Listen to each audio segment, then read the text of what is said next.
Tony, where's the music? I couldn't make it happen, man. Tony, where's the music? I don't know. Was there music? I didn't hear it. It was playing, but I didn't hear it, so we bailed on it. We'll try to get it back next week. But did you hear the music out there? Anybody? Works for me. Are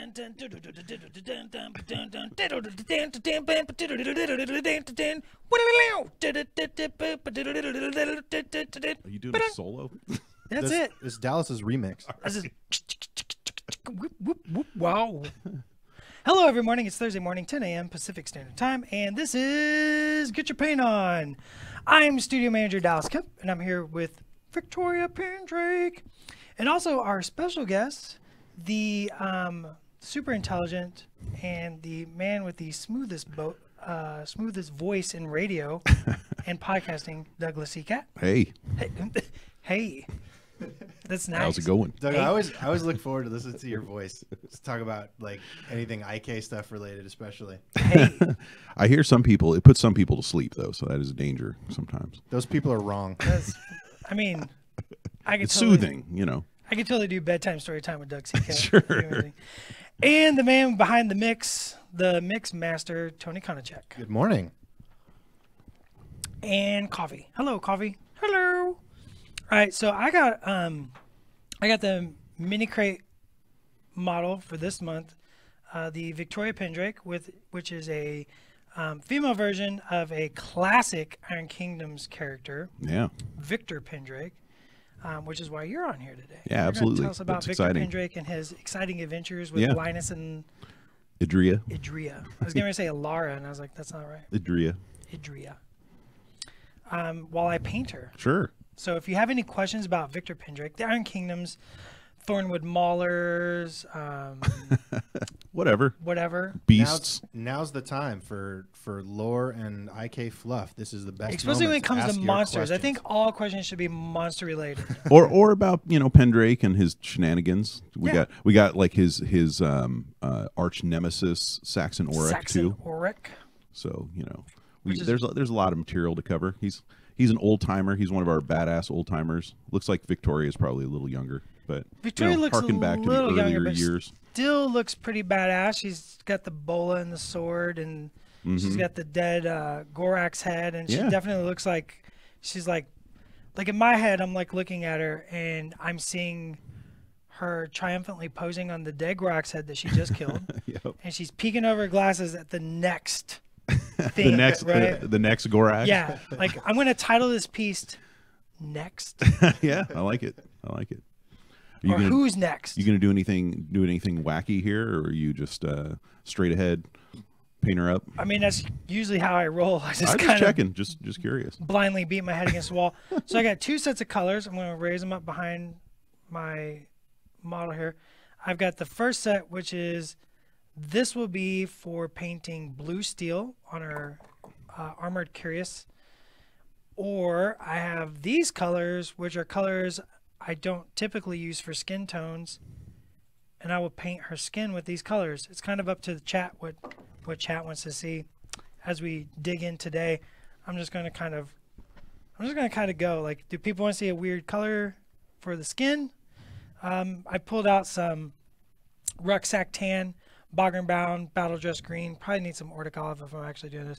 Beast Hide, Guncore Brown, Menoth White Base, Menoth White Highlight, Bloodstone, and the Caspian Flesh Wash. These would make really good Asian or Mediterranean skin tones. So we could do that, or we could do blue steel. What do you think? Yeah, let's hear what the audience has to say. I'm gonna dig out my Ordic Olive while the audience is It's shuffling through your paints. You can hear the shooka. When you introduced this model, Patrick thought that he heard you say Victoria Pancake. Victoria Pancake. Pendrake. Yeah. So it's based on Victor Pendrake, who's our adventuring scholar. It's one of the first characters we really kind of delved into in a real serious way when the setting was first in its earliest days, back when we only had the Witchfire trilogy, and the first book that we did after the Witchfire trilogy was the Monsternomicon, and I can't remember who first came up with the idea, but we kind of fell in love with the idea of this sort of like Indiana Jones, Alan Quatermain character, this sort of fearless guy who liked to go out into the wilds of Imran and write books about dangerous creatures. And he's got a pretty wacky background, which we can get into here in a little bit. I really like that character concept, the adventuring scholar. Yeah, me too. Like, it's such a good trope. Makes a good character for role-playing games and stuff like that. Yeah, I for me, like, I love the Witchfire trilogy. I feel like that kind of helped introduce the world. But for me, like, kind of figuring out what adventuring was like in the Iron Kingdoms in general really came together once we were talking about Pendrake and the Monsternomicon, where we're like, it's kind of where we first figured out just how dangerous Imran is. Like, anywhere you go, that there's these horrible things that are out there waiting for you. And the notion of somebody who goes out willingly into that, and is really into checking it out, and has a tendency to have, bring students along with them from the university, most of whom probably don't make it, is a pretty good shtick. He's like, all right, guys, today's field trip is death. So Yeah. does Pendrake lose students on a regular basis? Yeah. Oh, no. I mean, Linus Wesselbaum is sort of his success story, and you kind of look at him; he's sort of a geeky looking dude, but he's been through a lot. And he's had a couple of action moments too. Yeah. He's got a giant sword. Like, he's you gotta admire he's like the nerd that survived the horrors of going through Pendrake's classes. He's like, and he survives with his book in hand. The paint job on the model for Linus was done by Matt DiPietro, and I love that inside the book he actually has a little paint. He painted in a little sketch of a Carnivian. Did he freehand in his book? Oh, yeah. wow. I haven't so looked at it that actually close. looks like, I'll have to check we've that done out. some artwork in the past of like anatomy diagrams of Carnivians. And he kind of copied that. So there's like a little That's Carnivian hilarious. in there. It's dope.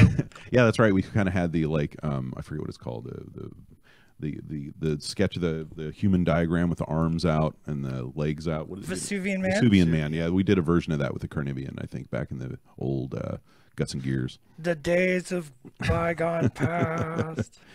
But yeah, so for me, like, Pendrake, he's just got a lot of character. He's and we had some fun back in the Monsternomicon. We actually gave like a really long description of his background and all the stuff he's been through to get to where he is. And like, it's like he was raised as a junker, so he was, his family was basically like pack rats on the fringes of the Iron Kingdoms, like just going through looking for anything useful from like piles of scrap, and then he like joined the army, was a kick-ass ranger scout, and that's where he actually linked up with Saxon Auric. Like, the idea with Saxon Auric was this like hard as nails military ranger who kind of taught Pendrake the ropes on being a military scout. But then Saxon Auric was also really unethical and was doing sort of like war crimes, out beyond the border. And one of the notions behind sort of their animosity toward one another is that Pendrake kind of narked him out. So like, Pendrake's a good guy, is like, maybe we shouldn't murder civilians or whatever else that Auric was doing. Saxon's like, I do what I want. Ignored any other suggestions. Yeah, maybe we shouldn't do bad things. But anyway, my favorite story about Pendrake is from those early days, like where he kind of, his legend began was he's a military scout and he's getting chased down by some Khadorans who are trying to kill him, and he winds up in this pygmy troll village, and like just kind of like takes off all his clothes, piles on the mud and leaves, and like pretends to be a pygmy troll. He like lives with the pygmy trolls for like 3 weeks, like eating what they eat, hanging out with them. And that's kind of where he first sort of decides he wants to, learn about the wilderness groups. He's the Jane Goodall of the Iron Kingdom. But I mean, to me, that scene is really funny if you imagine it from the point of view of the pygmy trolls, because like, they're really smart, but they just kind of, at the time, they didn't like wearing clothes. They're kind of, chill out in the woods, and all of a sudden this human comes running in, starts hanging out with them. I just imagine, they probably took him in. They're like, yeah, sure, you can hang out with us if you like. I don't see pygmy trolls being like super you know, what's the word I want to say? I see them being very inclusive. Yeah. It's like, whatever. Yeah, they're like, sure, you know. Just like somebody walk into your living room, jump on your couch, and they're just like, all right, I They're guess like, he okay. leaves when he leaves. All right. You know, as long as he helps, like hunting or whatever now and again. Should we tell him he's not a troll? Nah, just let him believe. Yeah. Weird human. Just imagine him like in there, you know, like taking notes. So I did have one. Day 37. Still don't know I'm a human. I have them fooled. So I did have one clarification on Pendrake and Saxon Auric. Yeah. So obviously they had their philosophical differences. Sure. About how to treat people, but was there any event that actually caused Well, yeah, them to like, be... well, what happened is when Pendrake informed on Auric, he got like kicked out of the military. So basically, Pendrake destroyed Auric's career. You know, if you look at it from Auric's POV. Oh, sure. And one of the fun conceits of that, I'd have to look back on the timing. I can't remember exactly, but I think that all kind of went down during either Vinter the Fourth's reign or Vinter the Third's. Either way, like if it caused a scandal, it had to be pretty bad because, like, you know, the Signarin rulers were not nice at that time. Right. But the main thing is you aren't supposed to talk about it. Like, yeah, maybe you go kill civilians now and again, but you're not supposed to advertise it. You're supposed to keep it a little bit on the down low. And so yeah, so basically, Pendrake kind of ruined Auric's military career. And so then he's kind of had it out for him ever since. Well, now, and that's why Auric works for like Scorn, right? He's like hanging out with them, and because you know, they're like, we don't care. Yeah. You're efficient, dude. Yeah, and Auric was like he was a loyalist under Vinter the Fourth, and so you know when the coup went down, like he was even after he wasn't in the military anymore. Like basically, Auric was kind of like a you know, he's like an agent of Vinter's where he would, you know, do dirty things for him. And so he kind of, when Vinter got kicked out of the throne, Auric, you know, kind of went off into the desert. And so he kind of became that's when he sort of becomes the sort of desert scout, desert expert. And so he knows kind of those places better than almost anybody, which was really useful to the Scorn. And he's got a cool model. I like that little model. Yeah, he's great. He's got that sort of evil Lawrence of Arabia thing going on. Yeah, it's super sweet. I need to play another Iron Kingdoms role-playing, get another game of that going, because I just like I think that this model would be a fun character. Yeah, absolutely. I think that's one of the real fun things about some of these mini crate things that we're doing. I mean, they're amusing just in their own right, but I also think they add a lot of possibilities for role-playing groups, you know. Oh yeah, absolutely. Like we were actually just talking downstairs before the show started. You know, the Swamp Siren, the first mini crate we did. Yeah. Like all I see is like the adventurers are walking through the swamps of desolation, right? Right. They're on their way to Mount Skull Blood, right? Yeah. In search of the crown of, you know, Hoobajube, right? And they hear this music, right, or whatever, and it's like, but they realize it's not actually like sound, like coming through the air. It's in their head, and they're drawn to this cave, right? And in the mouth of the cave, they see the Swamp Siren, and behind her you can see the remnants of her last meal. Sure, right? yeah, absolutely. Roll for initiative. Yeah. It's like always got to have a good setup for roll for initiative. I mean, it all comes down to Roll for initiative. Yeah. Oh, it's for real now. Now we have to fight.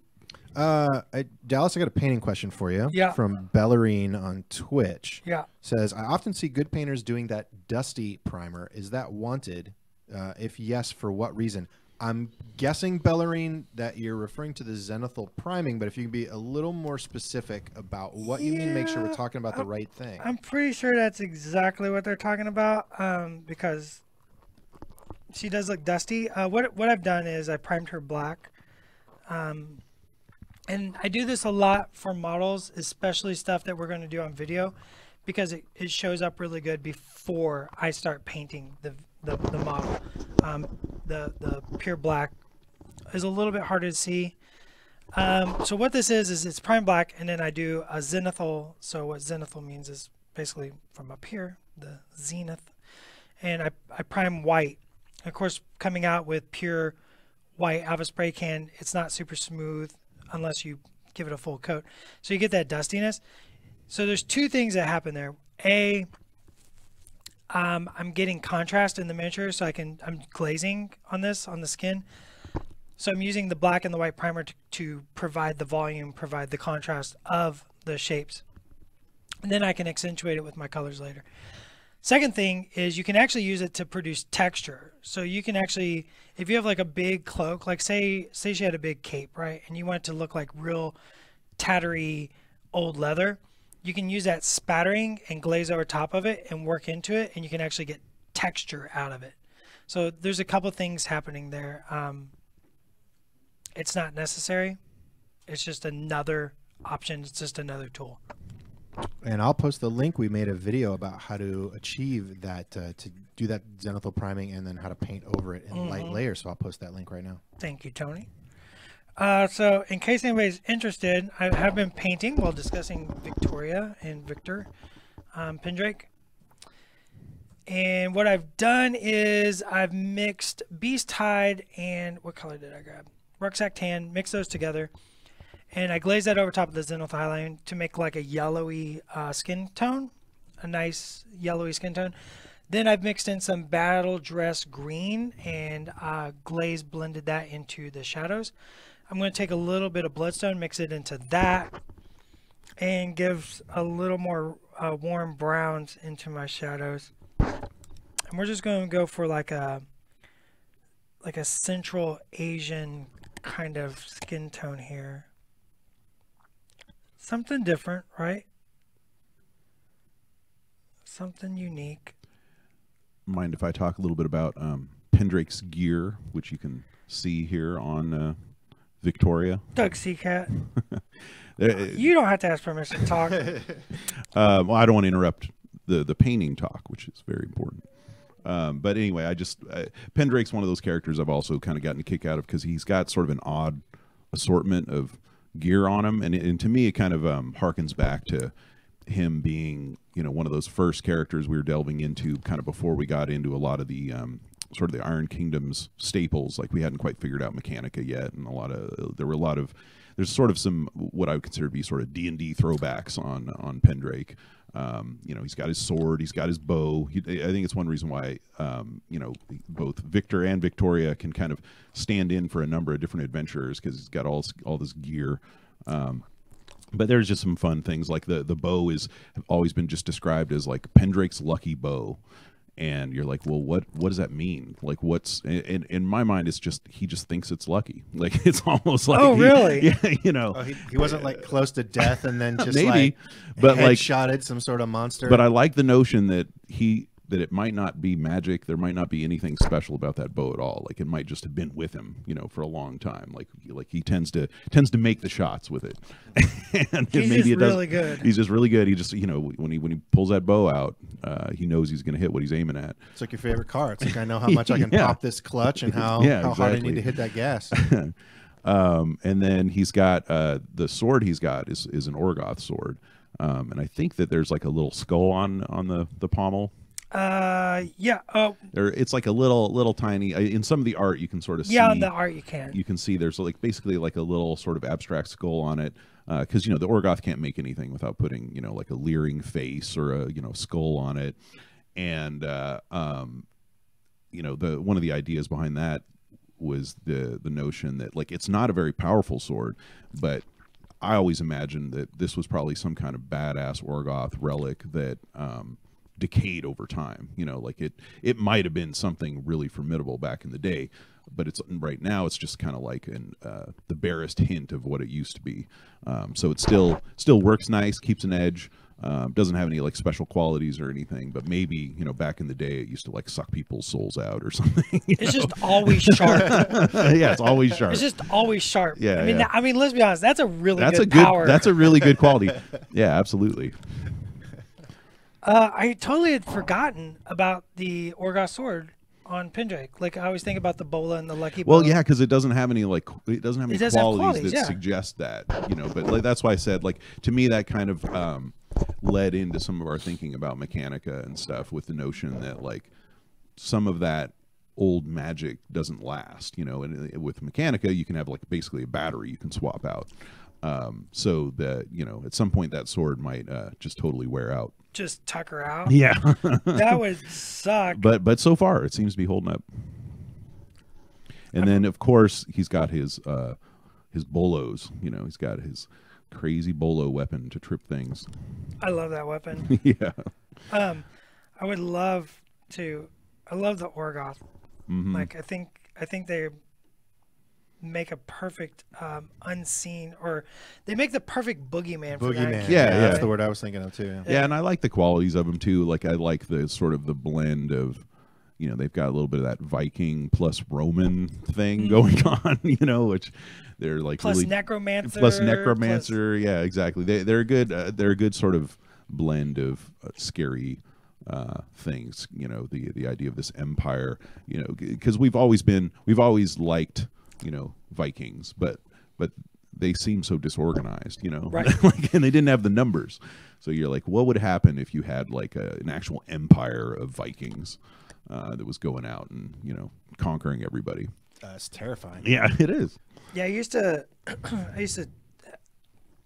get in arguments with friends. They'd be like, I want the Orgoth and War Machine. I'm always like, I don't want the Orgoth and War Machine. Like, It's kind of better if they're sort of out there, the fear of them, Yeah. to me, is what makes them so powerful. Yeah. Like, that, like, they were so badass. Yeah, and just like That they ruined Imran and changed yeah. it. They just have like legend status too. Yeah, Yeah. and just like the notion of them totally changing like the psychology of the whole place, like to where like I've always imagined there being this real fear of enslavement across all of Imran just because of what the Orgoth did, and just the notion of this sort of outsider that comes in and conquers everybody. I have to imagine that was kind of what some people were feeling like when the Scorn showed up on the eastern border. It's like, oh no, Oh yeah, is this, here it comes. Is this part 2, right? Yeah, It's like, oh no. Yeah, they're such a great boogeyman for their own kingdoms, and cool designs. Like, that being said, I think it could be fun to like explore, like maybe a mini crate, a model of them or something. Yeah, I think I could see that. And we do have, there's a number of, speaking of Monsternomicon stuff, there's a number of our sort of undead that are kind of spawned from the Orgoth, and kind of let us go back to that, like the Deathless. The Deathless. Yeah. Oh my God, that model! I love that model Yeah. so much. Oh, that's a good question, Doug. Did you see this? Let's see. Hold on, let's see who it's from first. Let's see. Sorry. James R. Keller. Keller. We're going to see more stories with Madigan's malcontents, or is Into the Wild a close for them? That's a good question. Close. I'm not really sure. I do like that group a lot. I know that there is a plan to have a third volume that was tentatively titled Into the Darkness, but one of the issues is that like Larry's just busy all the time. like he is, he loves those characters, he loves the setting and the games, but he's also, he's full-time writing his own stuff, and so it's sometimes hard to kind of latch on to a writer like that, and you'd be like, hey, could you spare a couple months to write this thing for us? We'd really like you to. Yeah. But yeah, like there's some cool plans in mind for Into the Dark. We haven't like fully outlined it because we'd want to work with Larry on that, but we have some cool ideas that I think would be a great extension of that storyline. So I'm definitely hoping we'll get back to that. This is the funny thing about working here is like there's always a plan. Well, not There's only always a that, but plan. like one of my favorite things, obviously been working in the setting for, I don't know, 15 years or whatever now, or I guess it's been longer than that now. Oh my gosh, Doug. 17 years. But anyway, there's always more stories. Like, the volume of things that I would love to write about myself, let alone, hand off to other people. There's just endless amounts of them, especially because we have so many good characters, and a lot of times, even the characters that some people might think of as secondary or sort of a periphery character, that like some of those would be great to explore like in their own novels, if you had the chance. And so that's a good question. I don't know if this has been asked or if you can even answer. Like, yeah. What is a character in the Iron Kingdom setting? It doesn't have to be a War Machine, just Iron Kingdoms, that has never been written about that you would like to see or you would like to explore? That's a good question. That hasn't had much written about them or hasn't had anything written. Potato, I guess. Yeah. Like, I mean, Yeah. there's a lot. We have a lot of stories, and we've covered a lot of characters in Sure. some way or another. Like, even if it's a War Machine, they at least get an entry, right? Right. So they get like a little backtext. Like, Well, I guess somebody who has very little to none. okay, I guess Or maybe a monster. One of the big ones that comes to mind for me is Brun of Brun and Lug. Oh, yeah. yes. Like I love Rule in general. Like I'd love to do some more writing on Rule, and then his backstory just cracks me up. And That dude's got a bear. yeah, and the one of the things with that character in particular is like when he first came out, I can't even remember what book that was now. Was that Metamorphosis or? I think that was Metamorphosis. I was working so hard to Somebody get a will correct cameo of him in the main story. Like I think I might have even written, the start of something. It never turned into anything real, but I really wanted to get those characters, into the story, and it just didn't quite work. Like it felt forced, when it was happening because they weren't the focus. But I've always wanted to get some fiction of theirs, and the same is true for a number of the other Rulic characters. Like I'd love to do some Rulic fiction. A little Mad Hammer action. Yeah, well, and Gorton's one of my favorites, and he's shown up a little bit, but I feel like we've never really, fully gone into it. And I like a couple of the newer Rulic characters too. Awesome is pretty cool. Yeah, I really like Mad Hammer. I've always wanted to do some fun stuff with that. He's so model. crazy though. Like I almost feel like Mad Hammer's best as like a secondary character. He's like the one that kind of comes in and causes problems. Like I don't know how much time I'd want to spend in Mad Hammer's head, but he just likes to explode things. This is He's blow simple. shit up. He has simple needs. Well, I respect that though. Yeah. The man who just knows what he wants, and it's to blow stuff up. Yeah. So, Doug, there's another question going back to I think Alec was talking about the Orgoth, but from an IK standpoint, do you think there could be an undiscovered small group of them far underground? Well, one of the things I say in general with the role playing games is like if you have an idea that you like, you should run with it, and for your games. Like I've always endorsed that no matter what we're doing, once you grab our books and are running a game, that's your universe, and you can do what you want with it. And I think that you could definitely justify something like that. Like we had a lot of fun when we were getting into the Cephalix background, for example.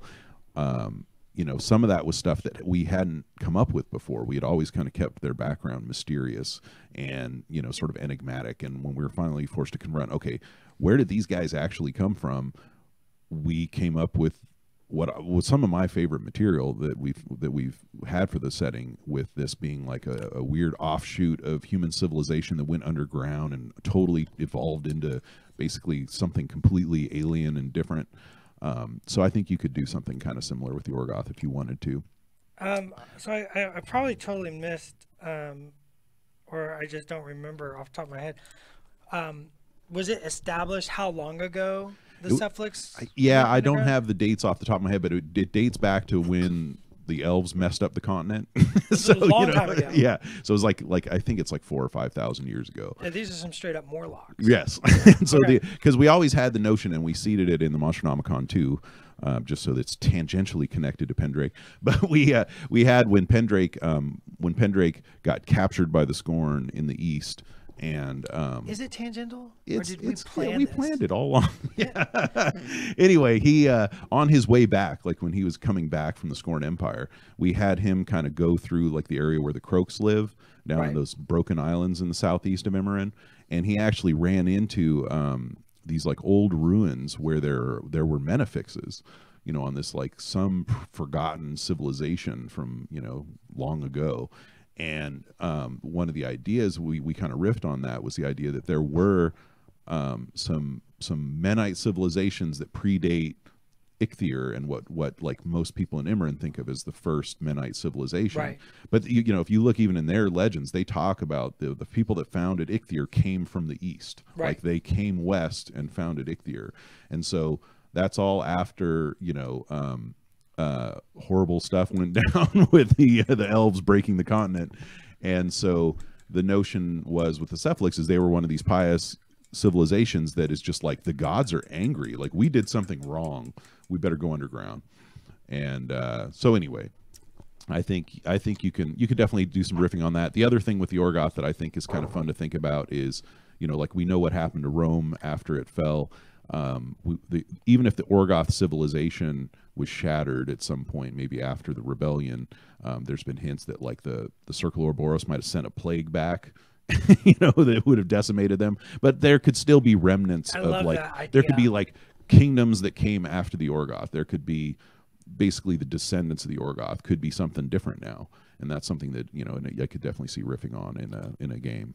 Yeah, I definitely had ideas for Iron Kingdom's role-playing sessions where, like, okay, so my favorite character in Iron Kingdoms is Zerkova.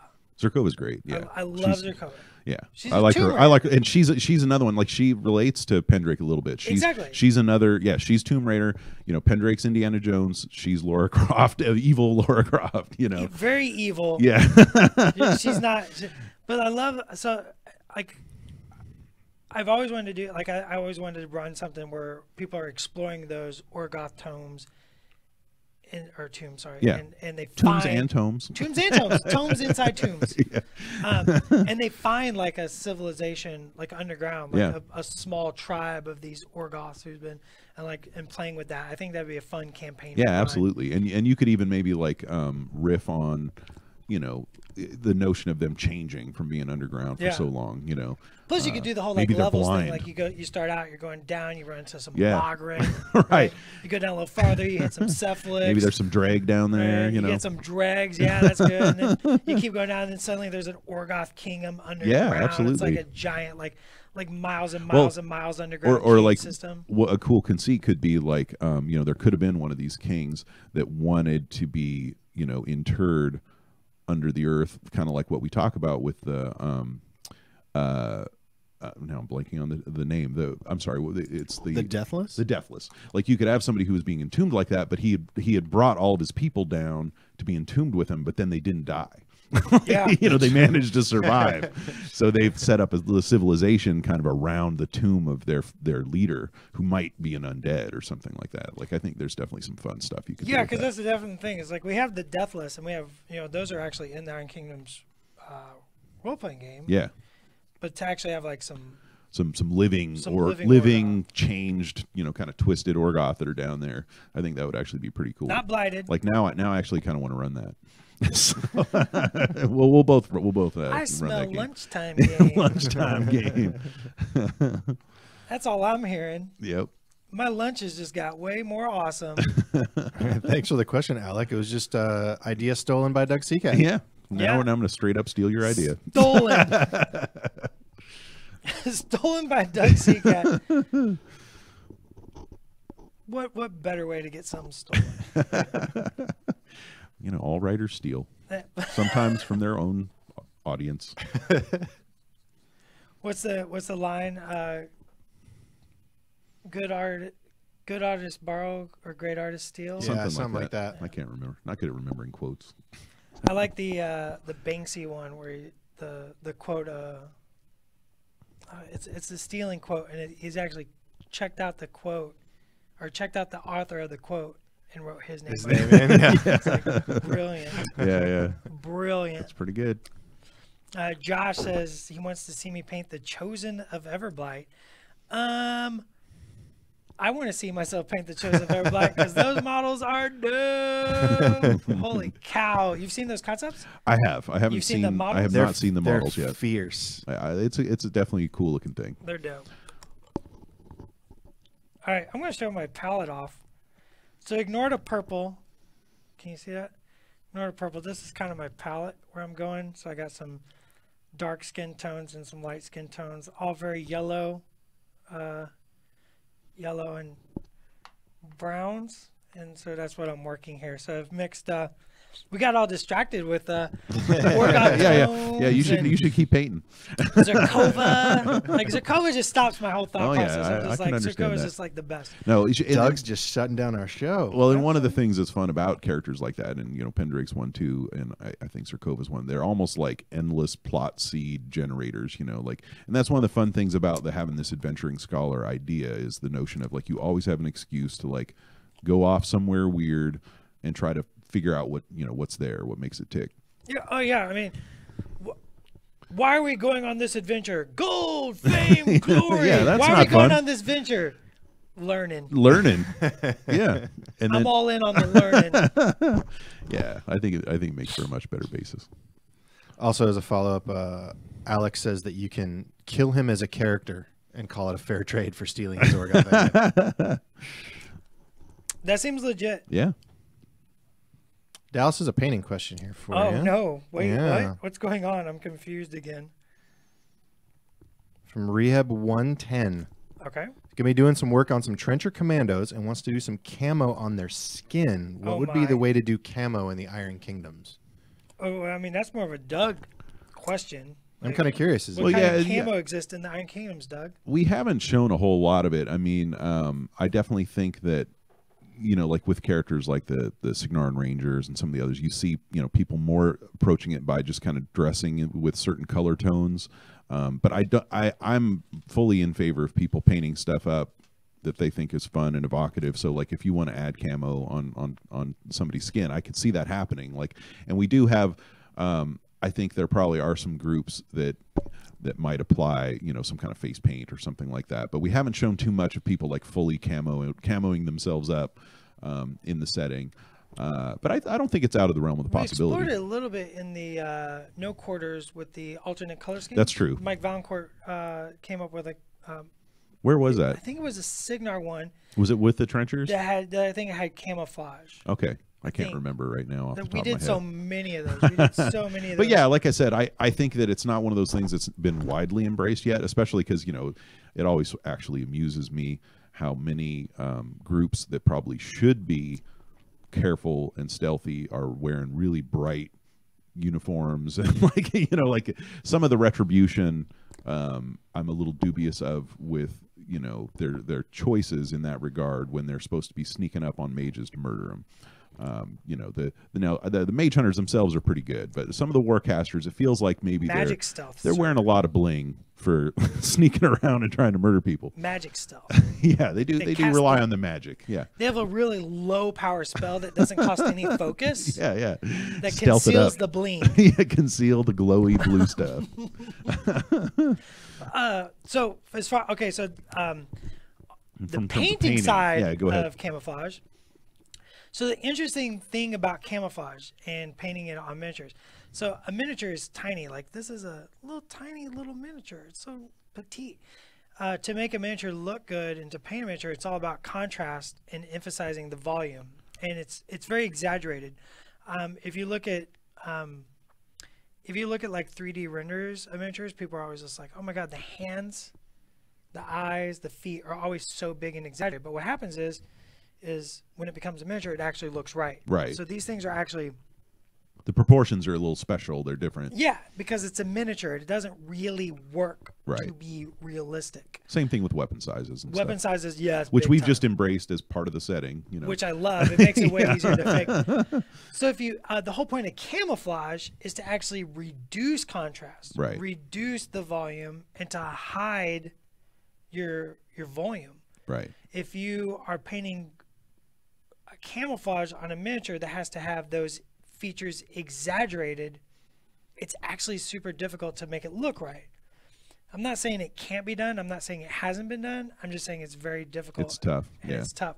So you're basically painting, like if you were painting her face, like say a typical like U.S. Marine, like you could Google U.S. Marine face camouflage, and you're painting the greens and the brown and the black splotches across her face. Each one of those would need to be highlighted to emphasize the individual elements in which it's concealing, so you can tell what the heck's going on, or it's just going to look like you just blocked paint all over her.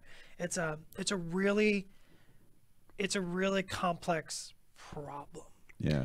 I would avoid face paint camouflage, focus on clothing camouflage, and Yeah. definitely bigger area clothing camouflage.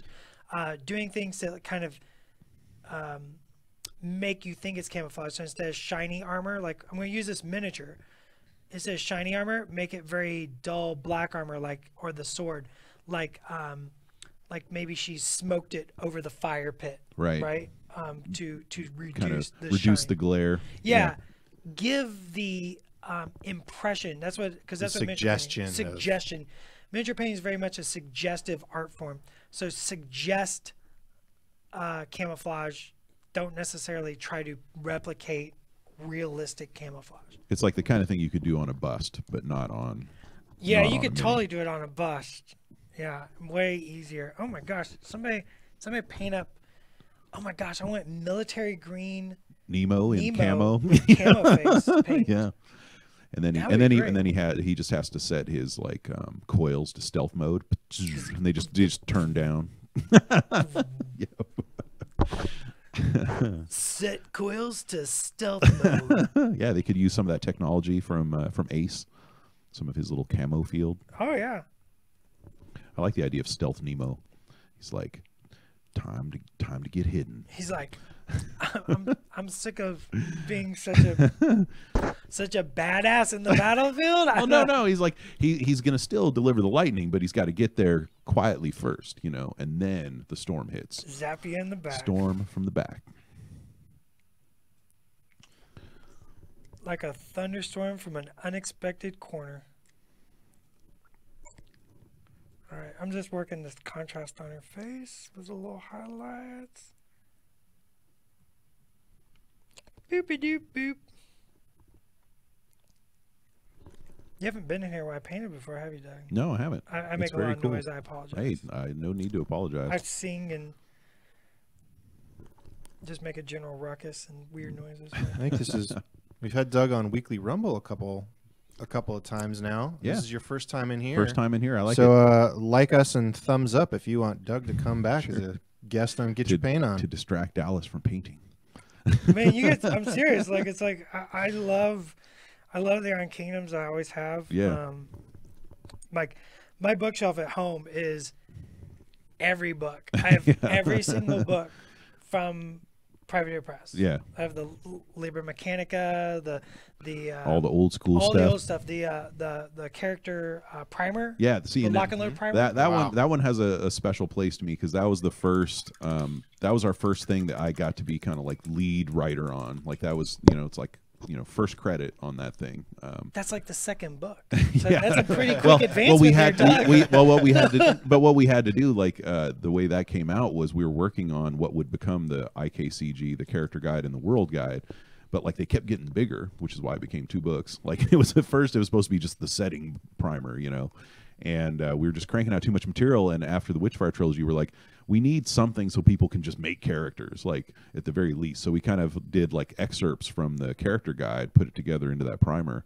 But I really like that book. Like it almost happened almost as like an emergency necessity, but it was really helpful because you could give it to players, and it was a shorter thing to digest. As far as like here, you can figure out where you're from, what All kind of those race books you are are. really good. Yeah. Like I just enjoy it. All those, and yeah. I mean, it's just a fun world to role play in as well. Yeah, absolutely. There was a couple questions I want to. Can you go back to that, Tony? I want to hit a couple questions. Yeah. Yeah. Let me get back here. So first off, Josh Adams says you're breaking my heart here. I'm just curious if there's something I can respond to that and maybe unbreak your heart. Yeah, I forget what we were talking about when that comment came up. Yeah. So if give me some context there. And then I saw another one. Where to go? Oh, Martin Granger asks, so is the model from the role-playing game? Martin, this is the mini crate exclusive Victoria Pendrake. It's a resculpt of Victor Pendrake, the awesome classic character from the Iron Kingdoms and just all around cool adventurer dude. That's what this is. Yeah. So I'm kind of going to leave the skin the way it is, and I think I'm just going to start knocking out some of this armor and see if we can get a little blue steel going on this armor real quick. Alec has a question. He's saying that he's used Prismacolor pens for camo before, which made me think, do you use any non-paint for doing modeling? I don't normally. I do a lot of experimenting. So part of my job is the P3 hobby line, of course. So as the P3 hobby brand manager, I need to know what kind of stuff is out there, because you never know. I might want to add it to our line. But anyways,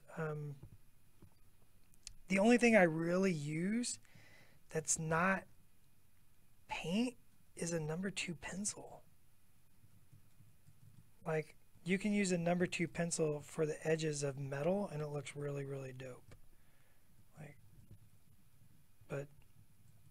So how does that work? I mean, what kind of effect is that going to give you? Is it the shiny graphite? Yeah, it's a shiny graphite. Yeah, just it looks really cool on like your warjacks and stuff like that. Well, maybe I'll do a tutorial on it. Maybe I'll bring a jack in here and do it on video once. Like currently I'm not doing it. I'm kind of prefer paint right now, but it is a thing. It's kind of cool. It's a cool trick.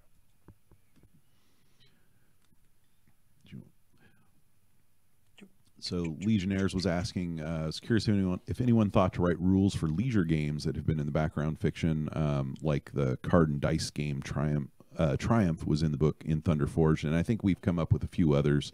I think that's a great idea. It's certainly possible. I think that in some cases, we were drawing from sort of simple games that already exist, like we've talked about certain dice games and card games in the setting that probably resemble existing games, so there wouldn't necessarily be a lot of material there for creating something new. Yeah, it's like poker, but yeah, or we definitely have decided, since we were using the iconography, that chess basically exists in the Iron Kingdoms, because it's too hard not to refer to some of the concepts of chess. But yeah, like especially with the no quarter games, I could definitely see the development team having some fun coming up with an in-setting leisure game. It's definitely a question that comes up both with sports and with games. People are really curious, like what are the things in the Iron Kingdoms that people are doing on their off time when they're not getting murdered by trolls or what have you. Tell you, like when you think about like the average person in the Iron Kingdoms, and then you look at the giant, vast amount of monsters. That yeah, live, exactly. It's when scary. do you have a moment to rest? Yeah, well, you're in the city. Like that's why cities are never so leave important. Your house. You need to stay at home. But like in the taverns and stuff, there definitely would be some games. So yeah, I think there's some possibilities for that kind of thing to happen. It's just everything kills you. It's not always lethal. It's just best to travel armed and ready, just in case. And with a traveling scholar. Yeah, if you can. Somebody's really lucky, although his luck seems to only apply to himself, not necessarily and to the bow. Like the people around him. So, yeah, I don't know if traveling with Professor Pendrake's that great of an idea. This trip's probably going to be fine for me. Yeah, I mean, I would hire him as a guide from point A to point B. Yes, exactly. And he knows things. You're going to learn on the way if you make it. Yeah, he'd be like, all right, so this is what's going to happen. Right. This is on what day. Yeah. And you're going to be like, all right, at least I'm prepared. There's so many great aspects of his background. One of the other things I like about him is he's one of the first humans we talked about as having entered into the Kolgat blood bond with the Trollkin. So he's considered like an honorary Trollkin, at least with some Creels. So, it's something that hasn't happened that often, but if you make a good impression, sometimes they'll bring you in. And one of the notions of that was that there's some kind of like blood bond ceremony, and from that point on, like they can smell that's happened to you. It's like you have something in your blood has changed, where random Trollkin can run into you. He knows that yeah, you got that's troll happened. cooties. You got the troll cooties. Does that also? Can he wander into a troll camp and just start drinking from the hooch tap without Probably asking permission? Well, I think you could get in trouble, doing that. Because like the other thing with Trollkin to remember is like what would be considered like a warning, like a warning jab. The Trollkin can survive Oh, sure. a lot of things that a human can't. So Trollkin like jab to a human. yeah, like a friendly clap on the shoulder from a Trollkin could, be Just a bad thing dislocate for your a human. Yeah, exactly. I do You love gotta the be idea careful. now, Tony. I'm going to riff on what you were just saying. I love the idea of the Victor Pendrake hooch holler combo. Sure, kit. yeah, put him on there. He's Just have him on the back, just with a mug. yeah, But it is one of the things we've shown is that party like time Pendrake. we've definitely shown Pendrake hanging out with Trollkin and like getting along with the Trollkin real well. Like it's one of the ways we kind of brought him into sort of the War Machine and Hordes, universe once he kind of became a playable thing in the game. Is that he's got a lot of friends in certain circles, and he can probably make friends with most Trollkin Creoles given a chance to talk, and given that they aren't already ill disposed toward him. I mean, one of the problems is he's also Signarin, and that could be a problem. Well, sure. No, okay. So with that blood bond, what about the blighted trolls of like Crix, the Blood Gorgers? Could they smell that? And Probably. would they? I don't think they'll care. I'm not saying they'll care, but would they be like, That's weird. these stupid humans, like, Yeah, they sure. just bonded with this guy, like, and then they eat him. Well, right? yeah, he's probably just tastes. It adds to the flavor. Those, by the way, those Blood Gorger sculpts are super dope, Yeah. and I think people are really gonna like those. Well, and when you earlier asked about a character that I would love to see in some fiction, it has happened, but like Gerlach Slaughterborn is one of the characters that I'm super fond of because I actually created him for that lock and load character primer when we were just creating. We were trying to just create like sample characters. We didn't even give any explanation about them. We were just like, for each ethnicity and race, we kind of gave some names just to get a kind of sense of what people were named like Right. and what they were. And I really wanted to show that there are living creatures in Crix, even though we tend to think of it as just undead. And Slaughterborn was somebody I created to show that like you could rise to like a position of prominence as a living Trollkin in Crix. And so that was just like a little character entry, and then I like snuck him into the Apotheosis Crix intro, which was one of the first War Machine things I worked on. I didn't write most of Apotheosis, but I did some writing on some of the faction intros, and so anyway, seeing that character come to reality and become a model was a big deal. And then Oren Gray wrote a great story with Slaughterborn that's in one of the I think it's one of the short story collections. I can't think of the title right off the top of my head, but I can find out later. But it's he did a really good job of a short piece of fiction with Slaughterborn, and so I wouldn't mind seeing a little more out of those guys. Slaughterborn, yeah. You have a good point. Like people forget that there's living things in Crix. Yeah, Like you think about Statixis a little bit, but then you tend to kind of forget that. That's one of the things I like about some Yeah. of the new pirate stuff we have coming out, where we're seeing like regular Crixian pirates. Oh yeah, the Shard Pirates, the Dirge Seers, Yeah, right? And the Marauders and the Blood Gorgers, like all these like living things are very, very cool. And Statixis is super cool, but I mean, is there more that we're like? Is there more even than that? Yeah, well, one of the things is that we haven't really seen, and I don't know if we ever will, just because the Black Ogren have kind of taken on, it's kind of become the Crixian Ogren. But in theory, there were supposed to be like blighted Ogren as well that were maybe more like normal Ogren. But the problem is it's sort of a fine line between like I'm a black Ogren versus I'm a blighted Ogren. They're supposed to be like blighted Bogren. Like we haven't seen any Crixian Gobbers. Oh man, Yeah. blighted Bogren. I love the Black Ogren too. I can't believe I forgot them. I love the Black Ogren. Yeah. The boarding party. I love those sculpts. Those Yeah, absolutely. Old school sculpts are really dope. I totally forgot about those. Those are really great. Yeah. But Bogren, oh my gosh. Yeah, and blighted Bogren is something that I've been wanting to get, to see in the game for a long time. Like I like the Gobbers a lot. Like Gobbers and Bogren are some of my favorite of the IK races, and so anytime we can see more of those, I'm happy. You're all in. Yeah, and especially to see some that are good at murdering things, because we've tended to kind of make Gobbers that seem sort of harmless. but you know they can stab a fool. Yeah, those river raiders. You know? Those guys harpoon fools. With the crazy little lobster claw. Lobster claw harpoons. That thing is ridiculous. And off. All right, so just so everybody knows, I did some pig iron. Then I mixed some blue ink into iron hull gray and did a shadow. And now I'm doing some blue ink glazing to get my kind of blued steel armor. And now I'm going to cold steel the, oh my gosh, I love when I look in the box and the paint I want is on top. Hashtag best day ever. I'll take some cold steel, I'm going to highlight this, and then when I'm all done, I'll do a dull coat, tone those metals down, and do a final pop, probably with Quicksilver. Quicksilver. Named after a damn big sword. Tony's getting antsy. Right about that time. You know what? We never stop at 11, so we can go a little longer. We can go as long as we want, Doug. Well, let me how much time you got? I just do want to real quick. I mentioned a story by Oren Gray. I did find it. It's the story's called Under the Shadow, and it's in Called to Battle Volume 1.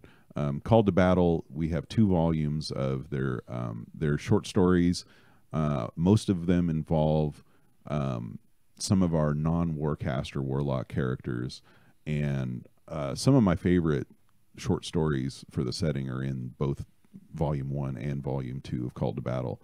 And so, because to me, this was a great chance to explore some of these characters like I was talking about that maybe we wouldn't be able to invest in a full novel, but you know, we get a story. Like one of my overall favorite Iron Kingdom stories from those collections is from Howard Taylor, who did Heartfire, which covers Strangeways, who's another one of my favorite characters. Oh, yeah, Strangeways is awesome. Who resembles you a little bit. A ball guy? Yeah, I think so. I do have a pipe. You could pull off Strangeways. I haven't seen you smoke a pipe. I have a pipe. Yeah. Do you? Yeah. Yeah, you could do it. I'm gonna start bringing my pipe to work. Yeah. Next paint jam. Next paint jam. But yeah, all those stories are really fun. So anyway, I just wanted to say that because I couldn't think of it off the top of my head. There you go. There's all kinds of stories in the rich, diverse world of the Iron Kingdoms. And on that topic, we have a question from James Keller. He's like, aside from the novels, what are some good reading or collections to get absorbed in the IK setting? Man, that is a tough question. Into the Wild. Well, definitely. But I mean, all of our stuff, of course. But I do think, you know, you were saying novels, just to make sure that people know there are those short story collections. There's the No Quarter collections. There's also we had the short compilations that were all put together as IKEs, which was Iron Kingdom's Excursions, which you can find on Skull Island. And those are almost like flash fiction. They're like 1,500 words. They're really short. But one of the things that was fun in those is we could have non-characters. Like you kind of get the grunt's eye view. Like one of the stories I wrote in there was just about like one of the house guard soldiers in Ios, who is basically just a grunt. He's just a soldier who's being posted to the walls and suddenly finds out he's been assigned to the Retribution, and that's not necessarily a good thing because his wife's pregnant and you know he's about to be sent off to war. So anyway, from fiction from other authors, I can think of all kinds of things, but like I might have to put some thought into that, and maybe I'll tweet out some suggestions. But there are a number of pieces of fiction from other authors that are in other worlds, but that I think are evocative of the same kind of feel, or could be used as points of inspiration for Iron Kingdom stuff. There's several authors that I could recommend, but I don't want to just pull them off the top of my head. The grunt's eye view of the Iron Kingdoms is, to me, one of the most. I mean, this goes back to what I was saying earlier. Is this a terrifying idea, right? It's like, oh yeah, it's like, oh man, I feel like doing the duty for my country. I joined the Signarin military. Here, son, take your take your long rifle and go forth and fight against Right. the northern scourge of Khador. And then all of a sudden, a 20-foot black warjack belching green smoke Yeah. erupts out of the ground and eats half of your unit. Oh yeah. Wait, why am I here again? Yeah, absolutely. Well, and it's one of those things, like, you know, a lot of people sometimes get irritated, and I can even understand why, like with the warcasters and warlocks, because they feel like they're so tough that they aren't really in peril. I don't think that's necessarily true. We can put them in peril. We can maim them. I've maimed a good number of them. Haven't we? But it is true We've that they killed a warcaster. yeah, warlock, we've killed a couple. But the truth is, even in the setting itself, they are much harder to kill. They are more important than the regular people. Like the entire nation is investing in keeping those guys alive. Whereas if you're a soldier, you know, that war is very real, and there is every chance of you going down. And so I've always kind of enjoyed doing the grunt's eye view. And in fact, I kind of liked one of the things that we'd been toying with. We don't have a specific project for it, but I've kind of liked the notion of maybe telling a longer novel that's featuring, you know, some of the warcaster characters, but where we're not in their heads. Like, we're seeing them on the side. You know, we're experiencing what it's like. Like, where this came to mind the most for me was when I was reading Aftershock by Aaron Rudell, and I was just imagining what it would be like being a Signarin soldier watching Stryker murder things. It would be horrifying. Like, there's multiple tiers of gods, right? And Yeah. even in our kingdoms, we have little G's and big G's, right? Sure, So to the average person watching a warcaster in battle, yeah. that's an avatar of death. It would be horrific. Like you know, there's a couple of scenes where Stryker is just mowing through people, and like people are getting electrified, and I was just imagining, you know, you're just a trencher who's, you know, fresh out of camp, and you're seeing this go down, and it would just be terrifying. Yeah, you remember, like, for these guys, like the trenchers and the Winter Guard, they might go through years of training without ever coming across a warcaster. Mm-hmm. Right. Or Yes. like you could be a Winter Guard where you're like serving on a garrison in Khador, like you might not even see action for like Ever. years. Yeah. Right? Then, Like, I mean, it's easy for us to forget that, like, because in the game you always have a warcaster and you Right. always have your units, right? But Yeah. in the actual world, a warcaster is something you've heard of, maybe. Right. Like, unless you're stationed under them. right. Or And you see even him in the then, distance, you know, like you see him. You're fighting the right flank. You know, Oris Zoctivier is over on the left flank. You just know Yeah. there's some stuff going down over and there. you would see the whole battle change. Like Yeah. you know, let's say you're a Winter Guard, and you know you're involved in some protracted, you know, trench engagement, and you know, things are going bad. Your forces are starting to get overrun, and then suddenly, you know, the Butcher is on the left flank, just comes sweeping through, and the entire battlefield situation just totally changes. Yeah. Right? And Like, so that's why they have feats. Like, these are huge, big deals. Like, and like, it's easy to forget that. Yeah, I love the grunt's eye view. Like, Yeah, me too. these are basically almost mythical yeah, beings absolutely. to a vast majority of Imran, right? Yeah. And James R. Keller just posted, you know, talking about seeing Ursus as a Winter Guard at Redwall. Well, it's one of the reasons why it's not that exact the same thing. But when I was doing Fire and Forge, the scene with the Butcher, I wanted it to be from the POV of a Laelis soldier at Redwall who's seeing the Butcher come at him. Yeah. You know, I was just like imagining what that would be, and that is not a good day. Dan VK asks, is Victoria standing on a severed head or a piece of buried or broken stonework? You could make it a piece of stonework. Honestly, I could see that totally. I would maybe clip this and remove this and redo that. I could see this as a piece of stonework. Actually, you could almost make this Orgothy. Yeah, because I think when the very first model came out, when the first Pendrake model came out, the Gorax hadn't been fully sculpted up or anything, and so it does look a little different. Like, you know, you could definitely take some liberties with it. Yeah, you could have fun with it, but it is meant to be a severed head. But you do what you want, man. Yeah. Your army, your way, right? Henry says we need more Rhett-centric fluff. Yeah, I'd like to see more red fiction. Some Gareth. Oh yeah, Garrett's great. He's a I great like character. Gareth. Not sympathetic, but a great character. Not sympathetic. A lot of the red characters are a little rough. Not evil, but they have a very. Well, Garrett's Yeah. he's pretty much flat out. I think that's my favorite Racist. reaction to get out of you. Is it, well, Yeah. well, Garrett's yeah. He's not a good person. he's not.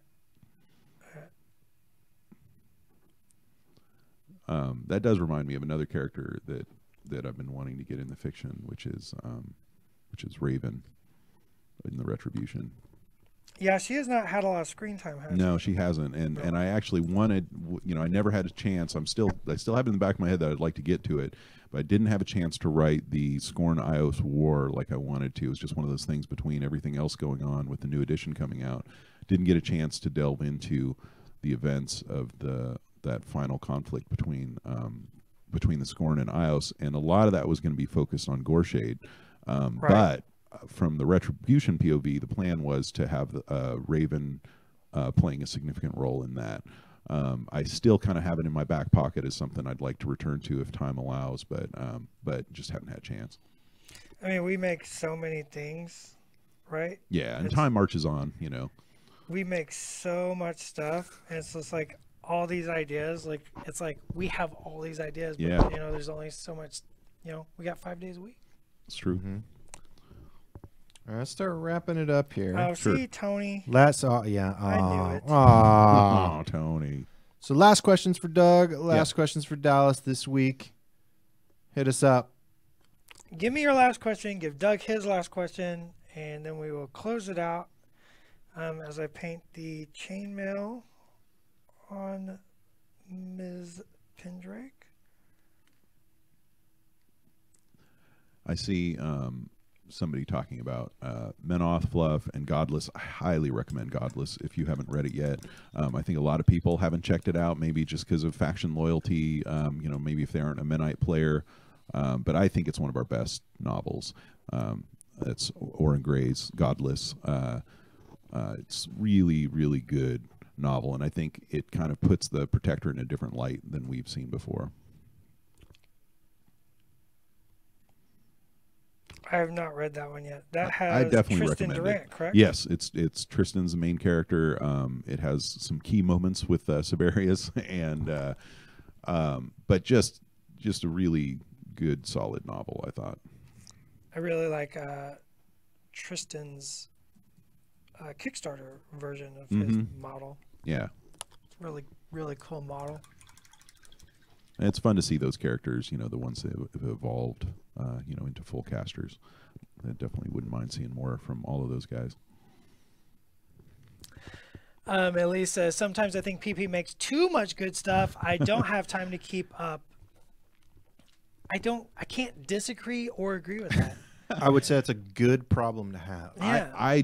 I feel like we need more and more fiction, and you guys should all clamor for it. Clamor, yell for the fiction, Make yourself heard. buy it all up, and more will be made, right? Yes, yeah, Because exactly. that's how. I mean, that's how it goes. That's capitalism, right? Yeah. It's like, shh. Is Tony? Tony's going to Yeah, shut us down. I feel like Tony's doing the whole like, all right, guys. I'm giving you the eyeballs. I see the eyes. But Dallas hasn't had his last question yet. I haven't had my last question. Where's my last question? Tony, 2 times. So they went silent just so we can be here longer. Yeah, that's right. Is that what it is? They're like, oh, we asked Dallas his question. All right. Saber asks who comes up with the concepts for the ideas for mini-crate models. It's a team effort, like everything. It's a team But Matt effort. Wilson's pretty heavily involved in that, right? Yeah, Wilson's yeah, but it's a team effort. Yeah. No, I don't see any paint questions. Sorry, Tony, we have to keep going until there's paint questions. Just keep on painting. Yep. Just that's too bad, Tony. We're 15 minutes over, no paint questions. That's terrible. That's just terrible. I guess I'll dig out my Battlefield Brown and keep working on this head here. Revolt. Revolt. Yeah. Tony's giving me the eyes. The monitor had the end screen up and ready to click. Keep the broadcast. See? Yeah, just keep it going. Okay, there you go. I will take this question. All right. I will take this question. What? Oh, see, there's 4 of them. See, there's 4 of them. So I'm gonna have to answer all 4 of them. All right, 4 let's questions. do it. Number 1. Brian Fox, how did you get so good at painting? Brian, there are the 3 P's of painting: patience, practice, and perseverance.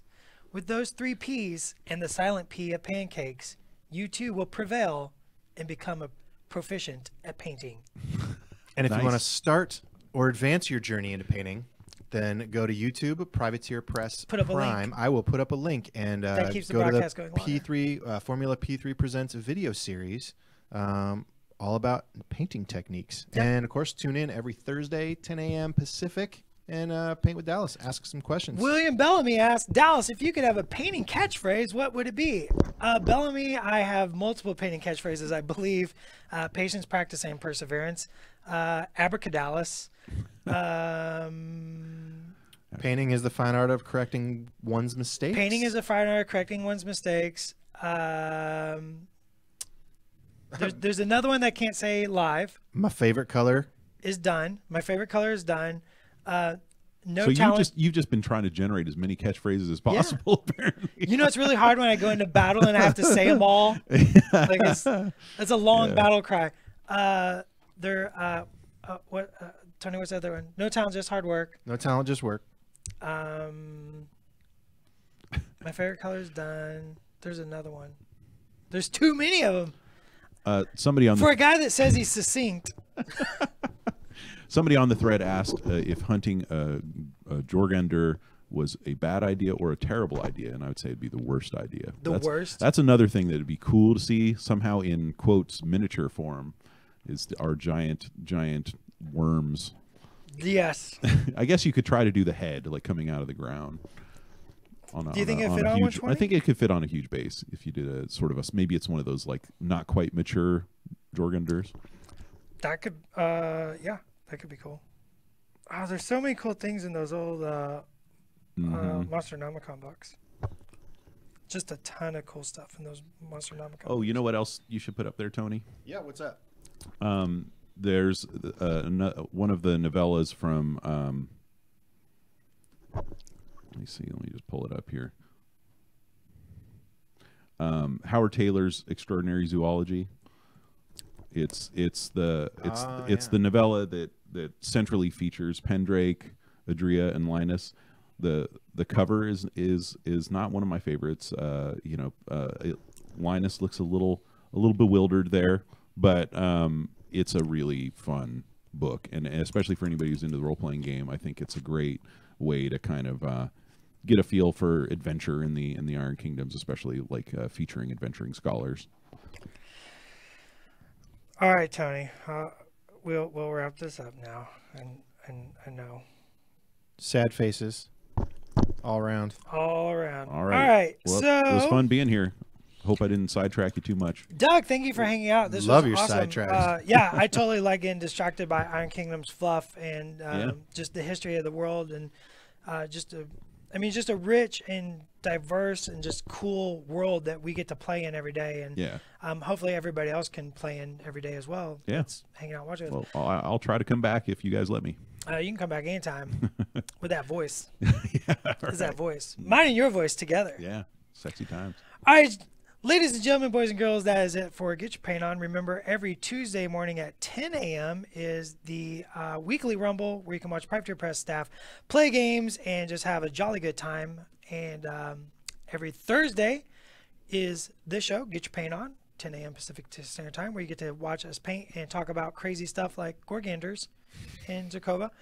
And every Friday you can catch a new episode of P3 Presents. So until next week, this is Dallas. This is Doug. And Tony, thanks for watching. And the music plays this time. Does the music play this time? Where's the music, Tony? There's no music, Tony. I need the music outro, Tony.